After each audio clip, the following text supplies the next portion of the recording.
আসসালামু আলাইকুম রহমতুল্লাহি ওবরকাতুহ। সম্মানিত দর্শক, সম্ভবত আমরা গতি হারিয়ে ফেলেছি। জীবনে চলার যে গতি থাকে সেই গতি হারিয়ে ফেলেছি। ২ নম্বর হলো যে গন্তব্যে পৌঁছানোর জন্য যে রাস্তা দরকার সে রাস্তা আমরা হারিয়ে ফেলেছি। ৩ নম্বর হলো আমরা যেখানে যেতে চাচ্ছি রাস্তা হারিয়ে সেই জায়গায় যাওয়ার জন্য আমাদের যে লাইট দরকার, আলো দরকার, আমরা সেই আলোর পরিবর্তে অন্ধকারের কবলে পড়েছি। অমানিশার অন্ধকার। এবং শুধু অমানিশার অন্ধকার নয়, আমাবস্যা রাতে, শীতের রাতে, আমাবস্যা রাতে যদি প্রচণ্ড কুয়াশা পড়ে, তাহলে আপনি টর্চ লাইট জ্বালিয়েও কোনো অবস্থাতে ১ হাত দূরে কি হচ্ছে আপনি দেখতে পাবেন না। ঠিক ওরকম একটা অবস্থায় আমরা পড়েছি। ধরুন আপনি ঢাকা থেকে চট্টগ্রাম যাবেন। তো আপনি যে হাইওয়েতে যাচ্ছেন তার পরিবর্তে আপনি একটা ধান ক্ষেতের মধ্যে ঢুকে পড়লেন। আপনার কাছে কোনো কম্পাস নাই। আপনি রাতের অন্ধকারের কারণে পূর্ব এবং পশ্চিম কিছু বুঝতে পারছেন না। প্রচণ্ড শীত এবং চারিদিকে শুধু কুয়াশা। এখন বলেন আপনি চট্টগ্রামে কবে যাবেন? কোথায় যাবেন? কিভাবে যাবেন? ঠিক একই অবস্থা কিন্তু শেখ হাসিনার হয়েছিল। এবং এই কথা আমি ২০১৪-১৫ সন থেকে কন্টিনিউয়াসলি ১০টি বছর আমি বারবার বলেছি যে শেখ হাসিনা পথ হারিয়ে ফেলেছেন, আওয়ামী লীগ পথ হারিয়ে ফেলেছে এবং শেখ হাসিনার যে বিরোধী পক্ষ তারাও পথ হারিয়ে ফেলেছে। এর কারণ হলো তিনি রাষ্ট্রশক্তি ব্যবহার করে ৩টি কাজ করেছেন। প্রথম কাজ হলো তরুণ যে সম্প্রদায় যারা শেখ হাসিনার বিরুদ্ধে আন্দোলন করতে পারে তাদের একটা বিরাট অংশের মধ্যে ভয় তৈরি করার জন্য অনেকে ঘুষ দিয়েছেন, অনেককে নায় করে দিয়েছেন, অনেককে জেলে পুরেছেন, অনেকে গুম করেছেন, অনেককে খুন করেছেন। ২ নম্বর হলো যারা সিদ্ধান্ত নেবেন দলের তাদের সবাইকে করাপ্ট করে ফেলেছেন।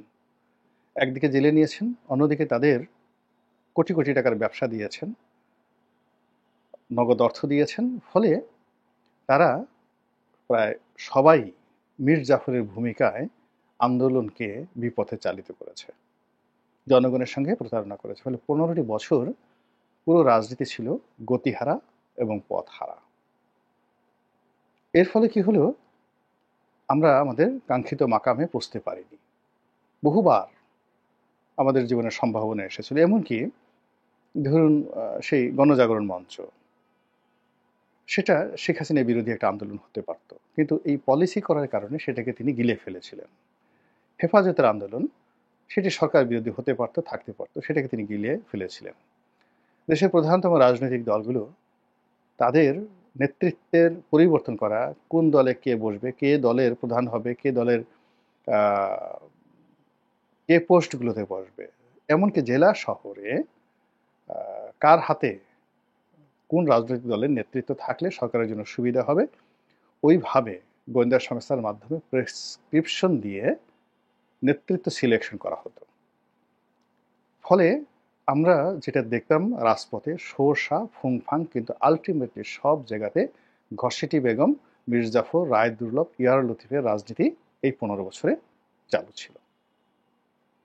এর ফাঁকে যে আন্তরিকতা নিয়ে, সততা নিয়ে শেখ হাসিনার বিরুদ্ধে লড়াই করতে গেছেন তাকে শেষ হয়ে যেতে হয়েছে, সাস্টেইন করতে পারেনি, সব কিছু শেষ করতে হয়েছে। আর বাকি যারা টিকে ছিলেন তারা ওভাবেই, আমি যেভাবে বললাম, মোরাললেস, কম হতে পারে বেশি হতে পারে, ওভাবেই তারা টিকে ছিলেন। এবং সেই যে রাজনীতির যে ধারা, সেই ধারাটা বলতে গেলে যারা নেতৃবৃন্দ তাদের অস্থি মজ্জা, রক্ত মাংস, মন মস্তিষ্ক সব জায়গাতে একেবারে মিশে গেছে।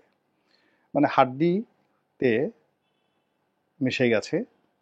হাড্ডির মধ্যে যে ওই যেগুলো আমরা চুষে চুষে খাই, মুরগির বা গরুর নলি খাই, ওইগুলোকে মজ্জা বলা হয়, সেগুলোতে মিশে গেছে।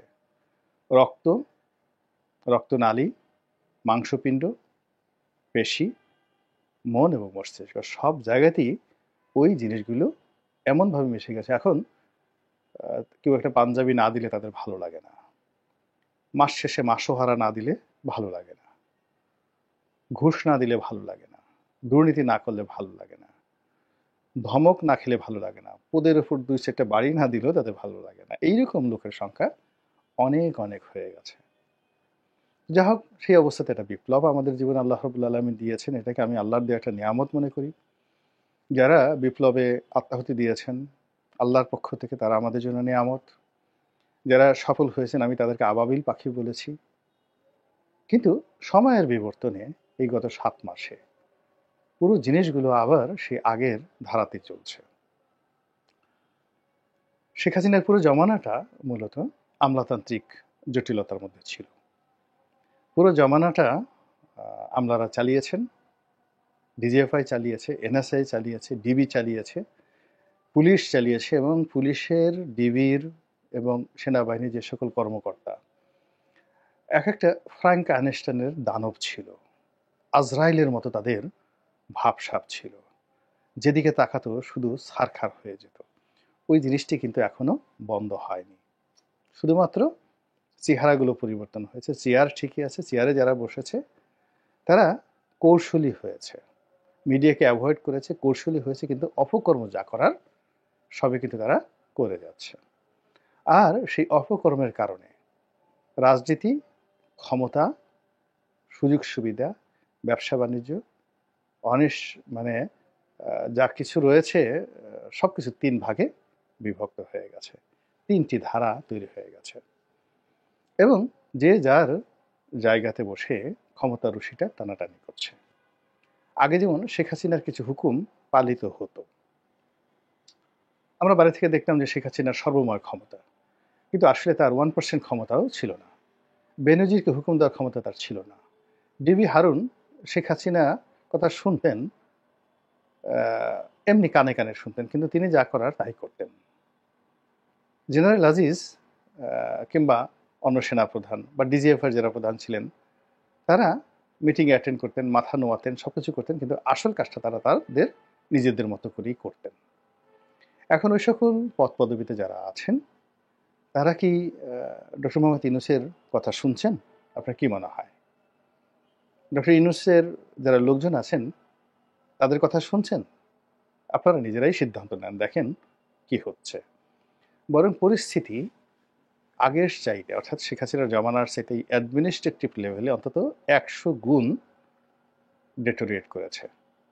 নিয়োগ, বদলি, প্রমোশন, তারপর দৈনন্দিন কাজকর্ম, জবাবদিহিতা এবং বাজেট প্রণয়ন, এই পুরো কাজগুলোর মধ্যে রীতিমতো রশি টানাটানি শুরু হয়ে গেছে। এখানে যে টিম ওয়ার্কটি দরকার, মন্ত্রীদের একটা টিম ওয়ার্ক, যেটাকে এখন উপদেষ্টা রয়েছে, সেইখানে বাংলাদেশে এখন মন্ত্রীদের কোনো টিম ওয়ার্ক আছে আমার কাছে মনে হচ্ছে না।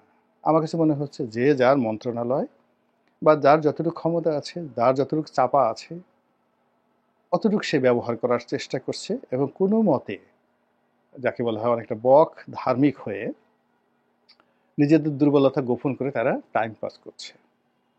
কিন্তু সত্যিকার অর্থে দেশ জাতি কল্যাণ, ডক্টর মোহাম্মদ ইউনূসের উন্নয়ন, জুলাই আগস্ট বিপ্লবের স্পিরিটকে ধারণ করা এবং রাষ্ট্রের জন্য, রাজনীতির জন্য, দেশের জন্য জীবনের ঝুঁকি নেওয়ার যে ক্ষমতা রাজনৈতিক নেতাদের রয়েছে বা তারা যে কাজটা করে, এই কাজ এখন বর্তমান অন্তর্বর্তীকালীন সরকারের একজন সিঙ্গেল লোকের নেই।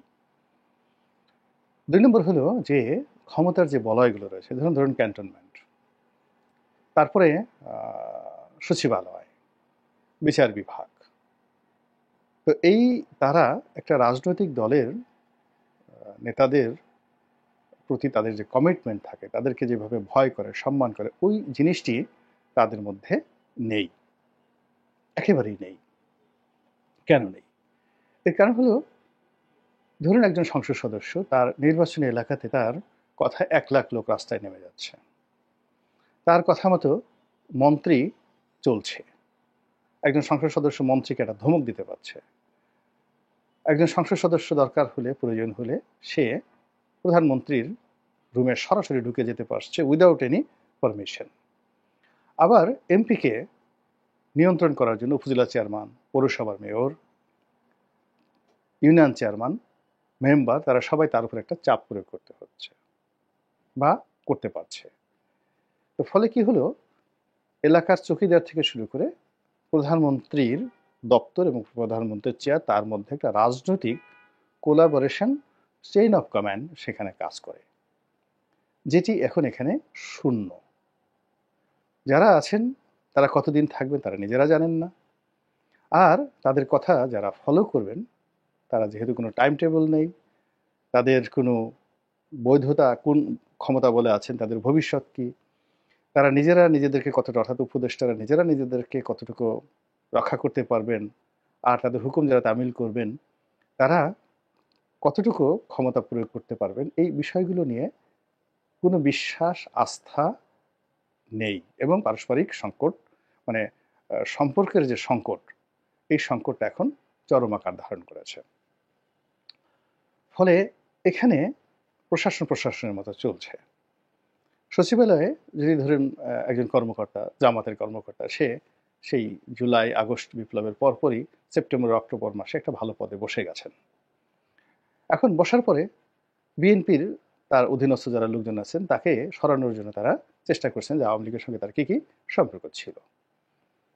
আবার ধরুন 10 জন কর্মকর্তা একেবারে কট্টর আওয়ামী লীগ, তারা এই সময়টাতে অবস্থা বুঝে বিএনপি হয়ে গেছে অথবা জামাত হয়ে গেছে।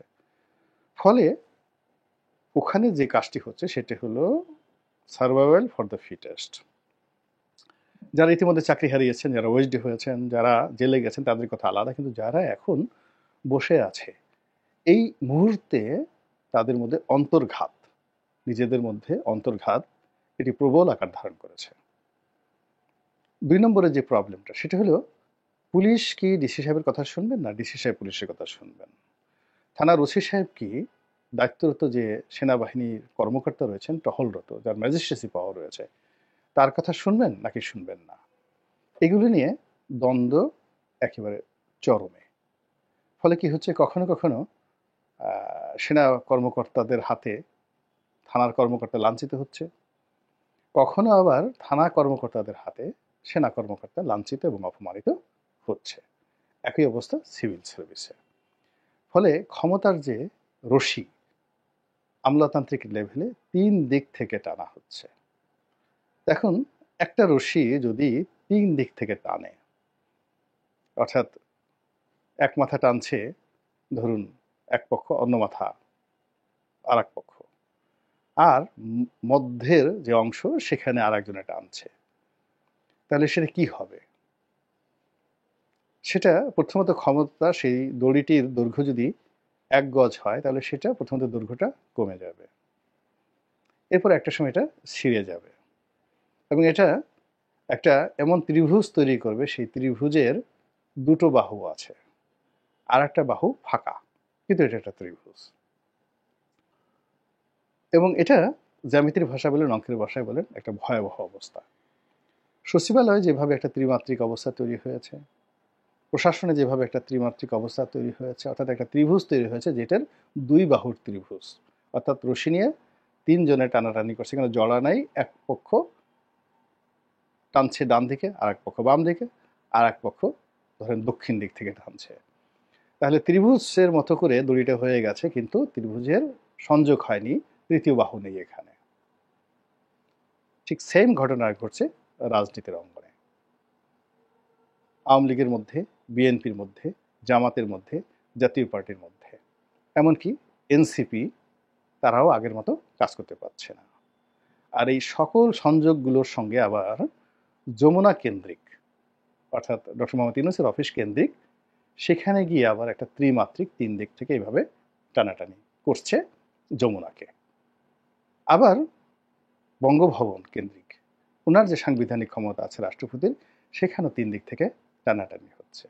ফলে এই ত্রিমাত্রিক টানাটানিতে পুরো রাজনীতির ময়দান, পুরো প্রশাসন, পুরো দেশ, কাল, সমাজ, চিন্তা চেতনা, অর্থনীতি, সব কিছু তছনছ হয়ে যাচ্ছে।